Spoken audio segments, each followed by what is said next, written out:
Welcome to my channel. ఇలాగే AP ప్రభుత్వం నుంచి వచ్చే వివరాలన్నీ మీ దగ్గరికి రావాలనుకుంటే మా ఛానల్ ని సబ్స్క్రైబ్ చేసుకోండి. అలాగే ఈ వీడియోని చూసే ప్రతి ఒక్కరు లైక్ చేసి షేర్ చేయండి. ఇకపోతే వంట గ్యాస్ సిలిండర్ల ధరలు తగ్గుతున్నాయని ప్రతి నెల 30-31 తేదీలో సోషల్ మీడియాలో అయితే ప్రచారం అయితే జరుగుతుంది. దాంతో వినియోగదారులు అందరూ ఎంతో సంతోషంగా కూడా ఎదురు చూడడం, మళ్ళీ 1వ తేదీ రాగానే షాకింగ్ న్యూస్ అయితే తెలుస్తుంది.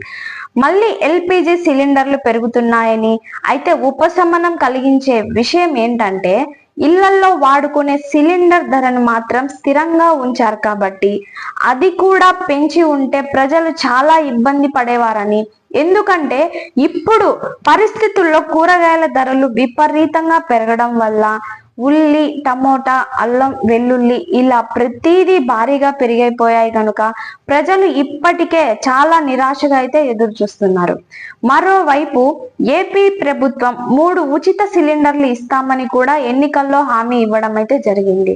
అయితే ఇప్పటికీ ఆ హామీ అనేది ఇంకా అమలు చేయలేదు కాబట్టి అయితే ఈ వారంలో వినాయక చవితి వస్తుంది కనుక కనీసం పండగ సందర్భంగానైనా ముందుగా ఒక ఉచిత గ్యాస్ సిలిండర్ అయినా ఇస్తే బాగుంటుందని ప్రజలు ఎంతో ఆసక్తిగా అయితే ఎదురు చూస్తున్నారు. ఇకపోతే తెలంగాణ ప్రభుత్వం 500 రూపాయలకే ఇస్తుందని ఎల్పిజి సిలిండర్. ఇదే విధంగా రాజస్థాన్ లో కూడా, మధ్యప్రదేశ్ లో కూడా 400 రూపాయలకే సిలిండర్ అందిస్తామని తెలియజేయడంతో ఏపీ ప్రజలు కూడా 3 ఉచిత సిలిండర్లు ఎప్పుడు ప్రకటిస్తారా అని అయితే ఎదురు చూడడం జరుగుతుంది. సో మీరు కూడా ఈ ఉచిత సిలిండర్ల కోసం ఎదురు చూస్తున్నట్టయితే వెంటనే మీరు తీసుకునే గ్యాస్ ఆఫీస్ దగ్గరికి వెళ్ళి మీ ఆధార్ కార్డుకి, గ్యాస్ బుక్ కి వెంటనే అయితే లింక్ చేసి పెట్టుకోండి.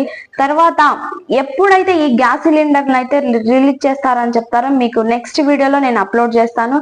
సో ఈ వీడియోని చూసినందుకు అందరికీ ధన్యవాదాలండి. సో మా ఛానల్ కనుక మీకు నచ్చినట్లయితే లైక్ చేసి షేర్ చేయండి.